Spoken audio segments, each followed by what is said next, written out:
வணக்கம். நம்ம இப்ப இந்த வீடியோல என்ன பார்க்க போறோம் அப்டின்னா, இன்கம் டாக்ஸ் 1ல நவம்பர் 2024 கொஸ்டின் பேப்பர்ல கேட்ட 5 மார்க் ப்ராப்ளம் தான் இப்ப நம்ம இந்த வீடியோல பார்க்க போறோம். எஸ் பார்க்கலாமா? The following are the details of Mr. Edwin. Dividend from a foreign company rupees 50,000.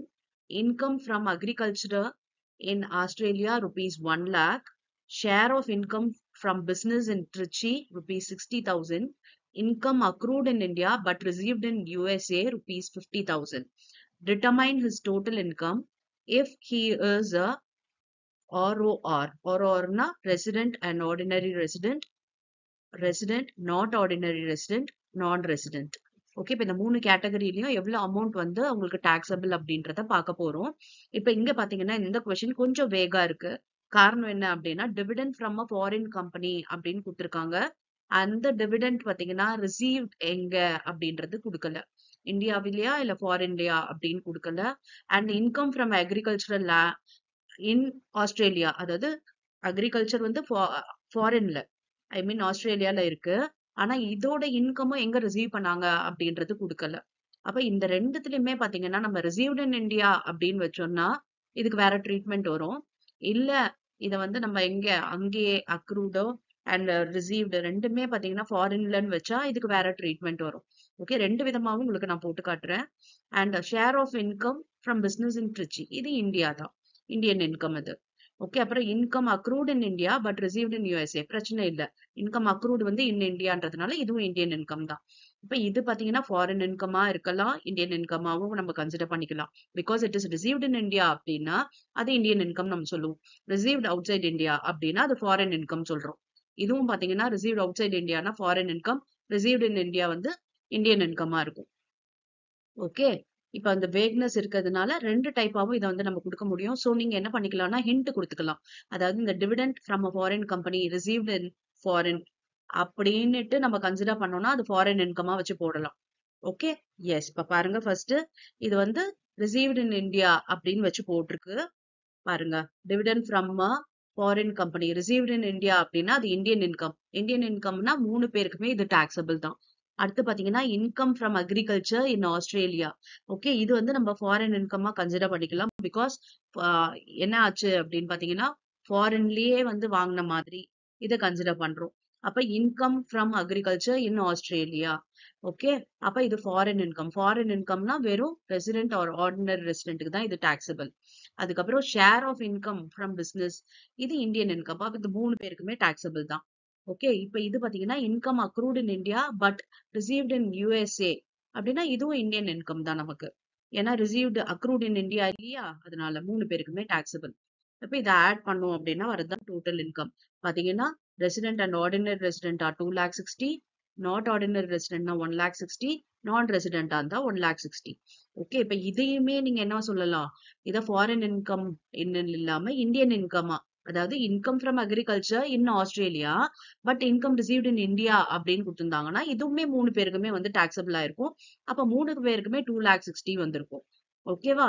இப்ப இந்த ஃபாரின் இன்கம் சொல்லியிருக்கோம்ல, டிவிடெண்ட், இத வந்து நம்ம ஃபாரின்லயே ரிசீவ் பண்ணா என்ன அப்படின்னா பாருங்க, dividend from foreign company received ஃபாரின்லயே அப்படின்னா இது வந்து ரெசிடென்ட் அண்ட் ஆர்டினரி ரெசிடென்ட்டுக்கு மட்டும் டாக்ஸபிள். அடுத்து பாத்தீங்கன்னா இது ஃபாரின் இன்கமா கன்சிடர் பண்ணிருக்கோம். இது இந்தியன் இன்கம். அடுத்து இதுவும் பாத்தீங்கன்னா இந்தியன் இன்கம் உங்களுக்கு. அப்ப இதோடது பாத்தீங்கன்னா உங்களுக்கு 2,60,000, 1,10,000 அண்ட் 1,10,000 இருக்கு. ஓகே, இப்ப இந்த கொஸ்டின் கிளியரா நமக்கு இல்ல. நம்ம எடுத்துக்கிற விதம் என்ன அப்படின்னா, இது ரிசீவபிள் வந்து ஃபாரின்லயா இந்தியாலயா அப்படின்னு நம்ம ஒரு இது கொடுத்துடலாம். ஹிண்ட் கொடுத்துட்டோம்னா நமக்கு வந்து அது சரியா நோட் போட்டு கொடுத்துருக்கணும். நோட்ல it is assume to be foreign income received in foreign அப்படின்றதும், இதுவும் வந்து ரிசீவ்ட் இன் ஃபாரின் அப்படின்னு சொல்றதும் நம்ம வச்சு போட்டுக்கலாம். Okay, S.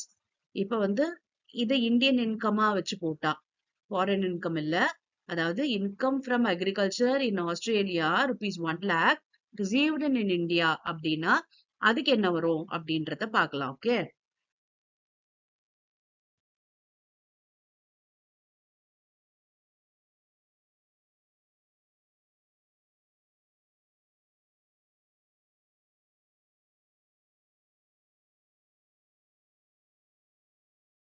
ஓகே. பாத்தீங்கன்னா, dividend from foreign company rupees 50,000.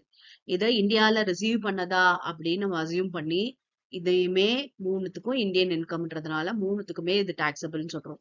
இது சொன்னேன் இல்லையா? Income from agriculture in Australia rupees 1 lakh. இதையுமே ரிசீவ்ட் இன் இந்தியா அப்படின்னு கன்சிடர் 3த்துக்கும் டாக்ஸபிள் ஆகுது. ஏன்னா இந்தியன் இன்கம். சோ இது எல்லாமே இந்தியன் இன்கம் அப்படின்னு நம்ம கன்சிடர் பண்ணி போட்டோம்னா, 3 பேருக்குமே 2,60,000 தான் டோட்டல் இன்கம் அப்படின்றது வருது. ஓகே. இப்ப ஆக்சுவலி இங்க கொஸ்டின்ல குடுத்திருக்கணும். Dividend from foreign company received there அப்படின்னு கொடுத்திருக்கலாம். இங்கேயும் பாத்தீங்கன்னா received in some other country அப்படின்னு கொடுத்திருக்கலாம். எங்க ரிசீவ்டுன்னு கொடுக்கல. ரெண்டுமே இன்கம் அக்ரூடு கொடுத்துட்டான். ஆனா ஏர்ன்டு கொடுத்துட்டான். ஆனா வந்து எங்க வந்து ரிசீவ்டுன்னு கொடுக்காததுனால நமக்கு இந்த குழப்பம் இருக்கு. ஓகே. சோ இதுக்கு நீங்க அவசியம் ஒரு நோட் கொடுத்துட்டு நம்ம ஒர்க் அவுட் பண்ணிடணும் இது மாதிரி ப்ராப்ளம்ஸ்லாம். ஓகே. இப்ப நெக்ஸ்ட் பார்க்கலாம்.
Mr. Ravi retired on 15/4/2024 after serving 30 years and 11 months.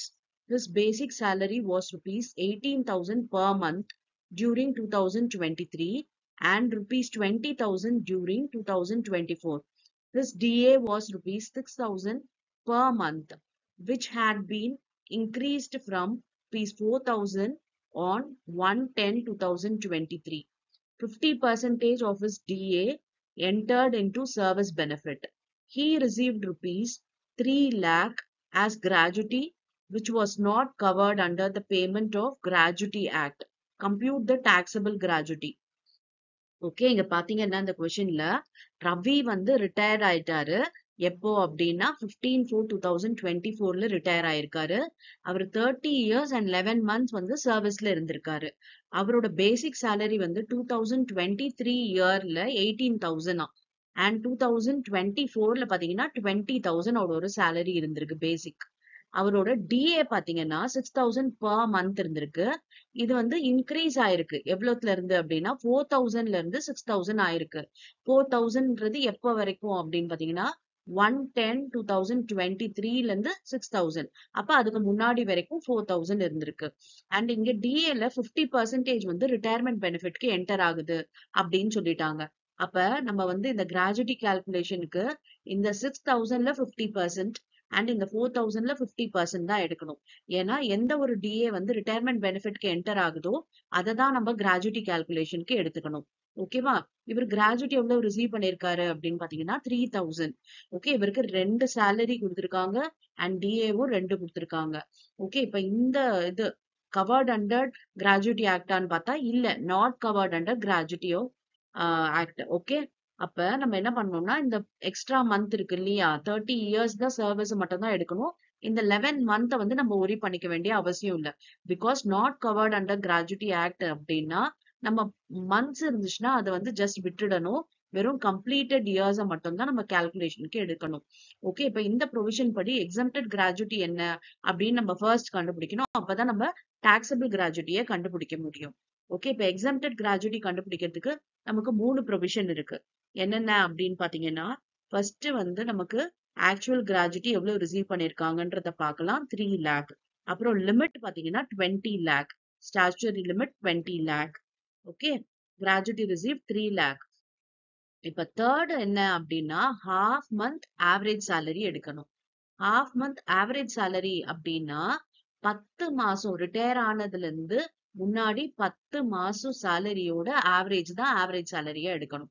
அப்ப 10 மாசம் அப்படின்னா இப்ப நம்ம வந்து பாருங்க என்னென்னலாம் போட போறோம் அப்படின்னா, இவருக்கு வந்து 2023ல 18,000 வாங்கியிருக்காரு. 23 அப்படின்னா ஃபர்ஸ்ட் ஜான்வரில இருந்து டிசம்பர் வரைக்கும் 18,000 ரூபாய் வாங்கியிருக்காரு. அதுக்கப்புறம் 24 அப்படின்னா திரும்ப ஜான்வரி 2024ல இருந்து அண்ட் டிசம்பர் 2024 வரைக்கும் அவரு 20,000 வாங்கியிருக்காரு. இப்போ நம்மளோட கால்குலேஷனுக்கு நம்மளோட ப்ரீவியஸ் இயர்ன்றது எப்ப ஸ்டார்ட் ஆகுது அப்படின்னு பாத்தீங்கன்னா இந்த ப்ராப்ளம் பொறுத்த வரைக்கும். ஓகே, இப்பத்தி ப்ராப்ளம் பார்க்காதீங்க, இது வந்து previous year question paper. So அதுல இருந்து ஒரு வருஷம் முன்னாடியே பாருங்க. ஓகே, அப்படின்னு பாத்தீங்கன்னா நமக்கு வந்து இந்த ரிட்டையர்மெண்ட் இப்போ 15/4 இல்லையா, அப்ப மார்ச் 2023ல இருந்து 10 மாசம் முன்னாடி பாத்தீங்கன்னா 1/6/2023ல இருந்து 31/12/2023 வரைக்கும் பாத்தீங்கன்னா அவர் வாங்கினது எத்தனை மாசம் சேலரி அப்படின்னா இது ஒரு 7 மந்த் சேலரி வாங்கியிருக்காரு. இந்த 7 மந்த்துக்கும் பாத்தீங்கன்னா என்ன சேலரி அவர் வாங்கியிருக்காரு 2023ல 18,000 சேலரி வாங்கியிருக்காரு. நம்மளோட 10 மந்த்ஸ்ன்றது 1/6/2023ல இருந்து 31/3/2024. இந்த ரிட்டையர் ஆனார் இல்லையா, அதுக்கு முன்னாடி 10 மாசம் இந்த பீரியட தான் நம்ம எடுக்க போறோம். இந்த பீரியட்ல அவர் 2 விதமான சேலரி வாங்கியிருக்காரு. அப்ப 18,000 சேலரின்றது இந்த பீரியட்ல இருந்து இந்த பீரியட் வரைக்கும் 18,000 சேலரி. இப்ப 18,000 into 7 months. ஏன்னா 1/6ல இருந்து 31/12 வரைக்கும் அப்படின்னு பாத்தீங்கன்னா 7 month பீரியட் வருது. அப்ப 18,000 into 7 monthக்கு வாங்கியிருக்காரு. இப்ப அது மட்டும் இல்லாம டிஏ என்ன ஆகுது பாருங்க, 1/10/2023ல இருந்து அவருக்கு 6,000 ஆயிடுச்சு. அதுக்கு முன்னாடி வரைக்கும் 4,000 இருந்தது டிஏ.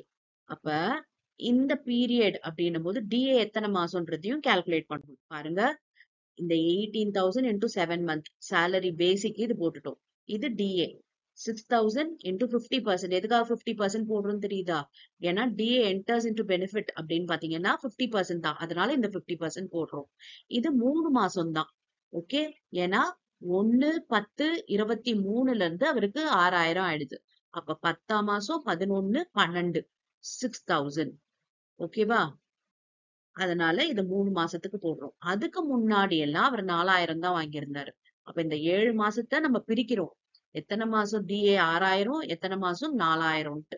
ஓகே, அப்ப 3 மாசம் வந்து 6,000 வாங்கினாருன்னா பேலன்ஸ் இருக்க 4 மாசத்துக்கு அவர் 4,000 தான் வாங்கியிருக்காரு. அப்ப அதுலயும் 50% போடணும்.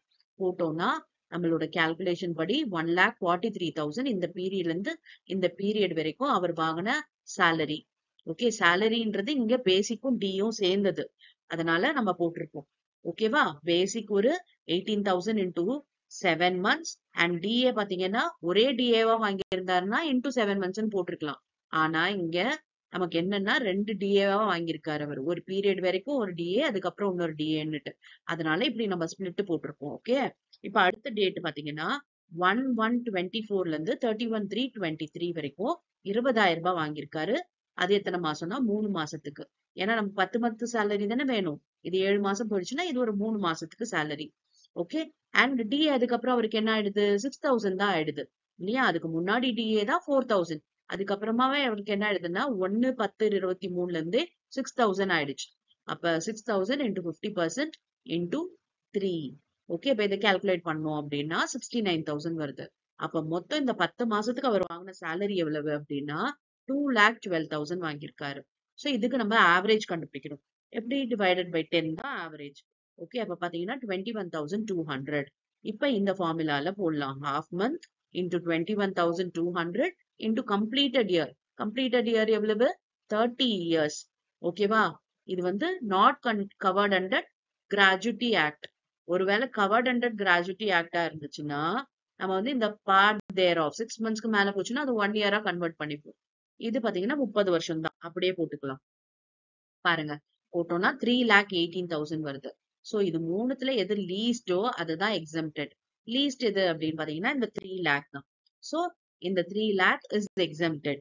சோ நம்ம என்ன பண்ணலாம்? இப்ப டாக்ஸபிள் கிராஜுவிட்டி பார்க்கலாம்.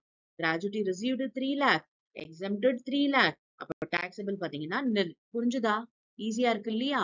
இப்படிதான் வந்து நம்ம கிராஜுவிட்டி கால்குலேஷன்ல உங்களுக்கு ப்ராப்ளம் வரும். ஓகே, இப்ப நெக்ஸ்ட் பாத்தீங்கன்னா நம்ம வேற சாப்டர்ல இருந்து நம்ம ப்ராப்ளம் பார்க்கலாம். From the following particulars, compute GAV, gross annual value தான் calculate பண்ண சொல்லியிருக்காங்க. Municipal value rupees 60,000 per annum, fair rental value 66,000 per annum, standard rental value rupees 63,000 per annum, actual rent rupees 66,000 per annum. Date of completion 30/6/2024. Date of letting 1/10/2024. Okay, இப்ப இந்த ப்ராப்ளம்ல பாத்தீங்கன்னா உங்களுக்கு கம்ப்ளீஷனே 30/6/2024 தான். ஓகேவா? அதாவது நம்மளோட ப்ரீவியஸ் இயர் ஸ்டார்ட் பண்றது 1/4/24ல ஆரம்பிக்குது. ஓகே, ஆனா இங்க வந்து கம்ப்ளீட் ஆனதே பாத்தீங்கன்னா 30/6/24 தான். அப்ப 30/6/24 அப்படின்னா 7வது மாசத்துல இருந்து தான் நம்ம கணக்கு எடுத்துக்கணும். ஓகே, அப்ப 7, 8, 9, 10, 11, 12, 1, 2, 3 9 மாசம் தான் நமக்கு டேட்டா வேணும். இப்ப இங்க per annumக்கு கொடுத்திருக்காங்க இல்லையா? இது எல்லாத்தையுமே பாத்தீங்கன்னா 9 monthsக்கு நம்ம முதல்ல கன்வெர்ட் பண்ணணும். ஓகே, அது மட்டும் இல்லாம இங்க டேட் ஆஃப் லெட்டிங்கும் லேட்டா தான் பண்ணிருக்காங்க. ஹவுஸ் வந்து கம்ப்ளீட் ஆயிடுச்சு 6ஆம் மாசமே. ஆனா அதை வாடகைக்கு விட்டது பாத்தீங்கன்னா 1/10/24 தான். அப்ப எத்தனை மாசம் கழிச்சு விட்டுருக்காங்க? அப்ப 7ஆம் மாசம் அது வேக்கண்டா இருந்திருக்கு. 8 வேக்கண்ட், 9 வேக்கண்ட், 3 மாசம் வேக்கண்டா இருந்திருக்கு. 10ஆம் மாசம் 1ஆம் தேதி தான் அவங்க வாடகைக்கு விட்டுருக்காங்க. லெட் அவுட் பண்ணிருக்காங்க. ஓகே, அப்ப நம்ம ஃபர்ஸ்ட் முனிசிபல் வேல்யூவேஷனை 9 monthsக்கு கன்வெர்ட் பண்ணணும். பாருங்க, 60,000 into 9/12. ஏன் பண்றோம் தெரியுதா? ஹவுஸ் வந்து கம்ப்ளீட் ஆனாதே 30/6/24 தான். அப்ப அந்த கம்ப்ளீஷன் டேட்ல இருந்து தான் நம்ம கால்குலேஷனுக்கு எடுத்துக்கணும். ஓகே, அப்புறம் ஃபேர் ரெண்டல் வேல்யூ 66,000. இதையும் 9 monthsக்கு கன்வெர்ட் பண்ணோம்னா 49,500 வருது. இப்ப இது ரெண்டுத்துல எது ஹையஸ்ட் அப்படின்னு பாத்தீங்கன்னா 49,500 தான். ஓகேவா? எஸ். இப்ப அடுத்து என்ன பண்ண போறோம் அப்படின்னு பாத்தீங்கன்னா ஸ்டாண்டர்ட் ரெண்டோட கம்பேர் பண்ணணும். ஸ்டாண்டர்ட் ரெண்டும் per annumக்கு தான் கொடுத்திருக்கு. நமக்கு தேவை 9 monthsக்கு. அதையும் கன்வெர்ட் பண்ணிக்கலாம். 47,250 வருது. இப்ப இது ரெண்டுத்துல எது லீஸ்டோ அதை நம்ம வந்து ERVன்னு சொல்லுவோம். அப்போ 47,250 தான் ERV. இப்ப ஆக்சுவல் ரெண்ட் இருக்கு பாருங்க, 66,000 per annum சொல்லிட்டாங்க. அப்ப இந்த 66,000 நம்ம எத்தனை மாசத்துக்கு கன்வெர்ட் பண்ணணும்? 9 மாசத்துக்கு கன்வெர்ட் பண்ணணும். 9 மாசத்துக்கு கன்வெர்ட் பண்ணோம்னா 49,500. அப்ப இது ரெண்டுத்தையும் கம்பேர் பண்ணி எது ஹையஸ்ட் அப்படின்னு பாத்தீங்கன்னா 49,500 தான் ஹையஸ்ட். இதுதான் expected rental value. Okay, annual rental வேல்யூன்னு இதை சொல்லலாம். இப்ப நமக்கு இந்த ப்ராப்ளம் பொறுத்த வரைக்கும் நமக்கு வேகன்சி லாஸ் இருக்கு. காரணம் என்ன? ஹவுஸ் வந்து கம்ப்ளீட் ஆனது 30/6/2024. ஆனா லெட் அவுட் பண்ணது 10th month தான் விட்டுருக்காங்க. 1/10/2024 தான் விட்டுருக்காங்க. அப்ப 7வது மாசம் ஃபுல்லா வேக்கண்டா இருந்திருக்கு. ஜூலை, அப்புறம் அப்புறம் ஆகஸ்ட், அதுக்கப்புறம் செப்டம்பர். ஓகே, அக்டோபர் 1 தான் விட்டுருக்காங்க. அப்ப 3 மாசத்துக்கு லாஸ் இருக்கும் வேகன்சியால. அப்ப அது வந்து எவ்வளவுன்றத நம்ம கால்குலேட் பண்ணலாம். இப்ப ஆனுவல் ரெண்ட் பாத்தீங்கன்னா 66,000 per annum கொடுத்துட்டாங்க. அப்ப டிவைடட் பை 12 into 3 போட்டோம்னா 3 மாசத்தோடது எவ்வளவுன்னு தெரிஞ்சிடும். பாருங்க, 66,000 into 3/12. ஓகே, ஏன்னா வேகன்சி பீரியட் எவ்வளவு? 3 months தான் இல்லையா? அதனால 66,000 divided by 12 into 3 போட்டோம்னா 16,500 வருது. இதுதான் லாஸ் டியூ டு வேகன்சி. அப்ப இதை வந்து நம்ம இதுல இருந்து மைனஸ் பண்ணலாம். 49,500ல இருந்து இந்த லாஸ் டியூ டு வேகன்சியை மைனஸ் பண்ணோம் அப்படின்னா கிடைக்கிறது நமக்கு கிராஸ் ஆனுவல் வேல்யூ. எவ்வளவு பாருங்க, கிராஸ் ஆனுவல் வேல்யூ 33,000 தான் கிராஸ் ஆனுவல் வேல்யூ. புரிஞ்சுதா? இப்ப வந்து புக்ல உங்களுக்கு அதுக்கு ஆன்சர் எல்லாம் தப்பா கொடுத்திருக்காங்க. ஓகே, ஏன்னா வந்து அவங்க ஃபுல் 12 monthsக்கு வச்சு கால்குலேட் பண்ணிருப்பாங்க. பட் இங்க நமக்கு டேட் ஆஃப் கம்ப்ளீஷன் வந்து லேட்டு அப்படின்னதுனால, ஏன்னா நம்மளோட ப்ரீவியஸ் இயர் வந்து 1/4/2024 ஸ்டார்ட் ஆகுது. பட் இத கம்ப்ளீட் பண்ணதே 3624 தான். அப்ப நம்ம அதுல இருந்து தான் கால்குலேஷனுக்கு எடுத்துக்கணும். அதனால நம்ம 9 மந்த் பீரியடுக்கு நம்ம போட்டிருக்கோம். ஓகேவா? ரொம்ப சுலபமான சாப்டர் தான் இந்த இன்கம் ஃப்ரம் ஹவுஸ் ப்ராப்பர்ட்டின்றது. எஸ், நெக்ஸ்ட் பாத்தீங்கன்னா நம்ம வேற சாப்டர்ல இருந்து ப்ராப்ளம்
பார்க்கலாம். Thank you for your patient listening.